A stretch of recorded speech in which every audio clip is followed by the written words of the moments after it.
దువ్వాడ శ్రీనివాస్ పై police దర్యాప్తు జరుగుతుండగా అక్కడ ఏం జరిగిందో ఇప్పుడు ప్రముఖ సీనియర్ జర్నలిస్ట్ దుర్గా కుమార్ గారిని అడిగి తెలుసుకుందాం. నమస్కారం దుర్గా కుమార్ గారు. నమస్తే మన వీక్షక మిత్రులకు కూడా.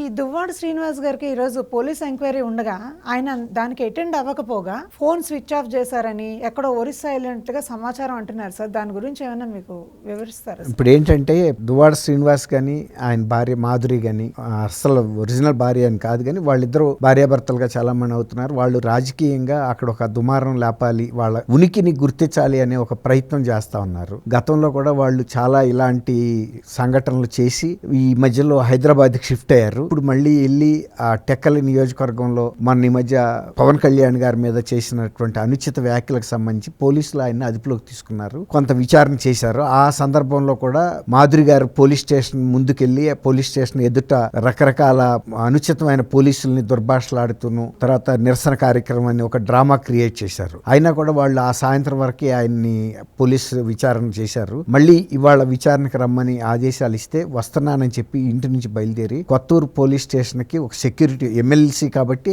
ఆయనకి సెక్యూరిటీ ఉంటారు, సాయుధ పోలీస్ బందోబస్తు, ఆ వ్యక్తిని దింపేసి వేరే ఆయన ఫోన్ కూడా స్విచ్ ఆఫ్ చేసి అజ్ఞాతంలోకి వెళ్ళిపోయాడు. చెప్పటం మాత్రం పోలీస్ స్టేషన్కి వెళ్తున్నాను ఇంటి దగ్గర చెప్పాడు. అంటే దీని ఉద్దేశం ఏంటంటే వాళ్ళు ఏదో ఆ పోలీసులే ఆయన్ని కిడ్నాప్ చేశారు అనే ఒక అభిప్రాయం ప్రజల్లో కల్పించి దీన్ని అదునుగా చేసుకుని మాధురి గారు ఇంటి దగ్గర నిరసన ప్రదర్శనలు చేస్తుంది. వీళ్ళు ముందుగానే ఒక వ్యూహం పెట్టుకున్నారు. నువ్వు పోలీస్ స్టేషన్ కి బయలుదేరినట్టు బయలుదేరు సెక్యూరిటీ గార్డ్తో సహా, కానీ నువ్వు ఆయన్ని దింపేసేసి నువ్వు ఫోన్ ఆఫ్ చేసేసి వెళ్ళిపోతే నిన్ను కిడ్నాప్ చేశారు, నీకేదో ప్రాణాపాయం జరిగిందని చెప్పి నేను పోలీసుల్ని నిందలేస్తూ నేను పోలీస్ స్టేషన్ ముందో మన ఇంటి దగ్గర లేకపోతే టెక్కలి సెంటర్లోనో నేను ఈ అడావిడి సృష్టిస్తానంటే పోలీసుల్ని అపనిందలు చేయాలి, వాళ్ళ మీద ఈ నిందేసి ఆయన్ని గతంలో గనక మళ్ళీ పోలీసులు ఈయనకేదో ప్రాణహాని కల్పించారు కాబట్టి ఆమె ఏబిఎస్ కార్పస్ పిటిషన్ వేసినా మనం ఆశ్చర్యపోవాల్సిన పని లేదు హైకోర్టులో. ఎందుకంటే నా భర్తని పోలీసులు కిడ్నాప్ చేశారో ఎవరు చేశారో తెలియట్లేదు,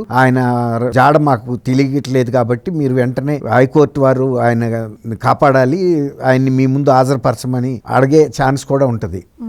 దీన్ని ఏంటంటే పోలీసులు ఇరకాటంలో పెట్టడం. పోలీసులు నిజానికి ఆయన్ని కిడ్నాప్ చేయాల్సిన అవసరం వాళ్ళకి లేదు, విచారణకు రమ్మన్నారు. అందులో అతను ప్రజా ప్రతినిధి బాధ్యతాయుతంగా ఉంటాడని అనుకుంటారు. ఒకవేళ రాకపోతే కూడా ఆయన ఇంకోటి కూడా చెప్పాడు, నాకు గుండె సంబంధించిన సమస్యలు ఉన్నాయి నేను రాలేను అని. అదే దాన్నే చెప్పినా కూడా గతంలో ఒకసారి ఒప్పుకున్నారు. ఇప్పుడు కూడా అడగొచ్చు, వైద్య దీని మీద గనక రీజన్ మీద అడిగితే పోలీసులు ఏం ఫోర్స్ చేసి రమ్మనే పరిస్థితి ఉండదు. లేదంటే వాళ్లే శ్రీనివాస్ ఇంటికి వెళ్ళి కూడా రికార్డ్ చేస్తారు ఆయన వాంగ్మూలాన్ని.